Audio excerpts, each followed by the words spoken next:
झंडा फहरा के लोग आज गणतंत्र दिवस मना रहे हैं। इसी क्रम में महाराजगंज जनपद के सिसवा पत्रकार मंच एक ऐसा काम करता है जो पूरे जिले और पूरे प्रदेश में हर साल चर्चे का विषय रहता है।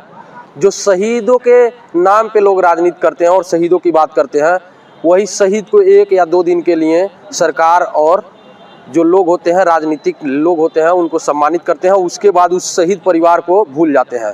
लेकिन महाराजगंज जनपद के सिसवा पत्रकार मंच के पत्रकार जो हैं, वो कहीं न कहीं उन शहीदों को याद करने के लिए और उनको सम्मानित करने के लिए हर साल शहीद परिवार को सम्मानित करते हैं और उनको सप्रेम भेंट देते हैं, ताकि उनकी कुर्बानी को याद रखा जाए। और उन शहीद परिवार को जब सम्मानित किया जाता है तो परिवार फक्र से गदगद हो उठता है। और हमारे साथ सिसवा पत्रकार मंच के वरिष्ठ पत्रकार हैं, हम इन लोगों से बात करते हैं आखिर ये खाका प्रोग्राम का कैसे आया और अब तक 10 सालों तक आप लोगों ने पूरा कर लिया। सबसे पहले तो जब इसके बारे में मैंने सुना तो मुझे तो बहुत अच्छा लगा कि आप लोग इस तरीके का काम कर रहे हैं। उसके लिए पहले तो सभी आपके सिसवा पत्रकार मंच को बहुत बहुत बधाई।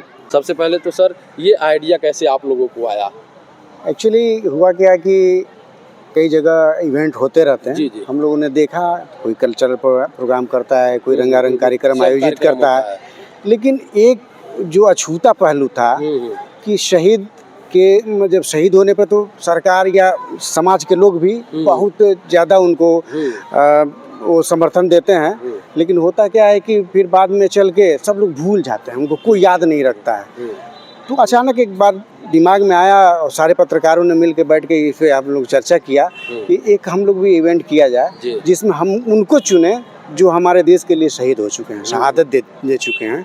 उनके परिवार को लाया जाए, क्योंकि उनके परिवार अब जब उनका जो सैनिक है वो जब चला जाता है तो उनको कोई पूछने वाला होता नहीं है। तो सब लोगों ने मिल के आपस में हम लोगों ने चर्चा किया और हमने 2014 से ये कार्यक्रम स्टार्ट किया और हम 10वां साल हम लोग मना रहे हैं।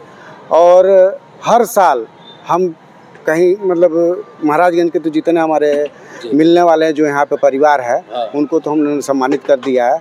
पिछले साल संत मगहर से हम लोग लाए थे, संत कबीरनगर जिले के, और उसके बाद अब की भी संत कबीरनगर जिले के ही खलीलाबाद से ये आ रहे हैं। ये अशोक कुमार यादव जो मणिपुर में अपना शहादत दिए थे, उस वक्त वो चुनाव ड्यूटी में जा रहे थे, अचानक उल्फा उग्रवादी ने पूरे उनके बटालियन पे अटैक कर दिया और उसमें उनको शहादत मिली थी।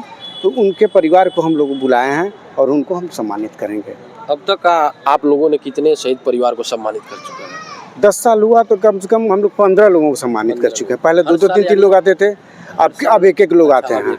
हाँ जी। और पूरे जनपद में जो अपने जनपद के जो लोग रहे हैं उनको पूरा कंप्लीट कर दिया गया है। लगभग हम लोग जो यहाँ पे मिल सकते थे उनको तो हमने कर दिया है। बाकी बहुत लोगों को दिल्ली में या कहाँ जाके बस गए, वो आ नहीं पाते हैं, इसलिए मजबूरी है कि उनको हम नहीं सम्मानित कर पाते हैं। तो इसलिए हम दूसरे ज़िले में अब गए हैं, संत कबीरनगर जिले में, उनको हम बुला रहे हैं, उनको सम्मानित कर रहे हैं।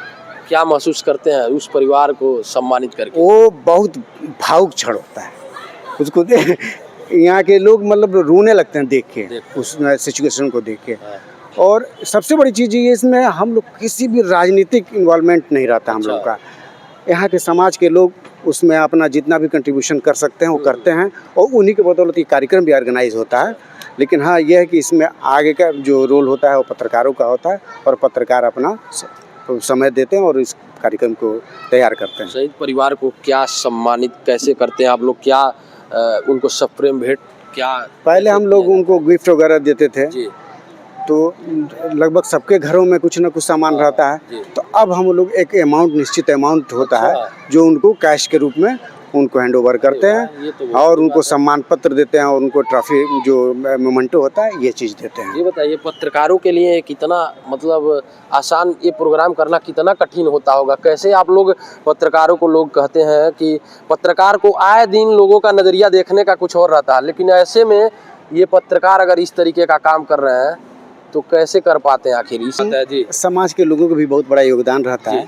जो भी हमारे ये जो खर्चे होते हैं वो समाज से ही आता है और उनका हम रेडी भी हैं कि इसका कार्यक्रम को ऑर्गेनाइज करने के लिए हम लोग का सहयोग करते हैं। लेकिन यह है कि इसकी तैयारी के लिए दिन रात एक करना पड़ता है। लगभग 1 महीने का एक परिश्रम है ये 3-4 घंटे में समेटा जाएगा।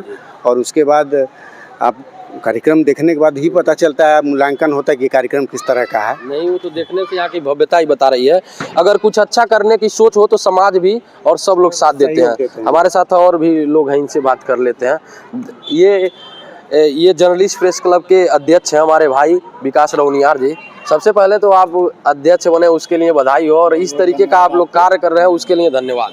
सबसे पहले आपकी टीम को धन्यवाद कि आप हमारे यहाँ आए और इस कार्यक्रम को कवर कर रहे हैं। हाँ। और हमारा परिवार पत्रकारों का परिवार है। हम दूसरों की खूबियाँ, अच्छाइयाँ, बुराइयाँ तो दिखाते हैं, लेकिन अब तक हम लोग अपनी जो कार्य करते हैं वो नहीं दिखा पाते हैं, क्योंकि ये सोचते हैं कि हम अपना दिखाएंगे तो लोग क्या कहेंगे।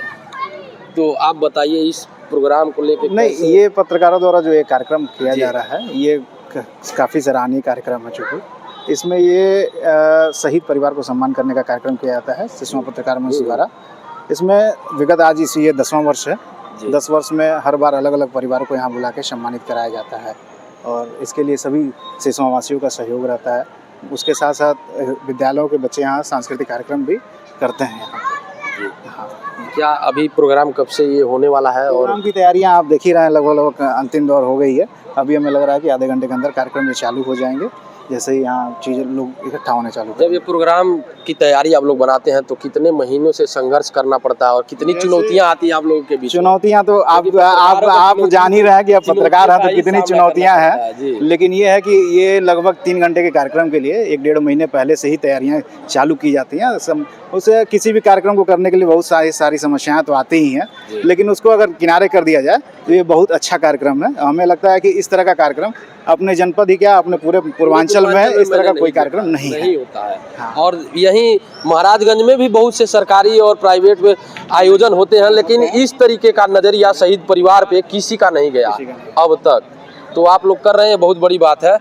ये बताइए अब आगे कब, ये 10 साल आज कंप्लीट हुआ, अभी ये खत्म होगा या आगे ये सिलसिला जारी रहेगा? कार्यक्रम का सिलसिला तो जारी ही रहेगा, सबके सहयोग से किया ही जाएगा। कुछ न कुछ अच्छा करने का हर साल प्रयास किया ही जाता है। बाकी इस कार्यक्रम की सराहना तो हमें लग रहा है कि आला अधिकारी जो जिले में बैठे हैं वो भी इस कार्यक्रम की सराहना करते हैं। हाँ। चलिए, अगर आप अच्छा करेंगे तो लोग अच्छा भी कहेंगे, और बुरा करते हैं तो बुरा भी कहते हैं। क्या कहना चाहेंगे आप? ये हम लोगों के लिए बहुत बड़ा मौका रहता है जी, कि हम अपने शहीद भाइयों के परिवारों को एक बार, जैसे इच्छाएं होती हैं जी, लेकिन हम कर नहीं पाते, लेकिन हमारा पत्रकार मंच सबको एक मौका देता है जी। और उसी मौके की देन है कि आज ये कार्यक्रम बहुत बेहतर तरीके से होता है। सिसवा के नगर के सभी लोगों को, जो भी हमारे सहयोगी गण हैं, सबको मौका मिलता है। सब लोग सबकी चाहत अंदर से रहती है कि जो व्यक्ति हमारे देश के लिए, हमारे लिए कुर्बानी अपनी दी है, उसके लिए हम कुछ कर सकें। उसी के तत्वाधान में कार्यक्रम होता है, और उस कार्यक्रम को करने में हमें बहुत ही आनंद भी आता है, बहुत मज़ा भी आता है।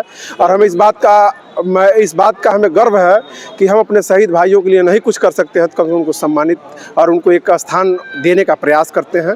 ये हम लोग के लिए, सिसवा पत्रकार मंच के लिए बहुत बड़ी उपलब्धि है। चलिए, बहुत बहुत आपके पूरे सिसवा पत्रकार मंच को बधाई और धन्यवाद मैं ज्ञापित करता हूं, क्योंकि इस तरीके का आयोजन होते रहना चाहिए और आप लोग कर रहे हैं। तो मेरी शुभकामनाएं हैं कि इसको आगे तक और ले जाएं और भी इसको विस्तार करें, ताकि ये सिसवा पत्रकार मंच कहीं न कहीं एक बहुत बड़ा स्वरूप बने और लोगों के बीच में इस तरीके का बेहतर प्रोग्राम होते रहना चाहिए, ताकि जो शहीद परिवार है वो जब अपने को बीच में और जब अपने के लिए सम्मानित होता है तो कहीं न कहीं वो गर्व से प्रफुल्लित हो जाता है। तो आप लोग इस तरीके का काम कर रहे हैं, बहुत बहुत धन्यवाद। तो आप देख रहे थे महाराजगंज एक्सप्रेस न्यूज़, मैं हूं आनंद कुमार गुप्ता, महाराजगंज।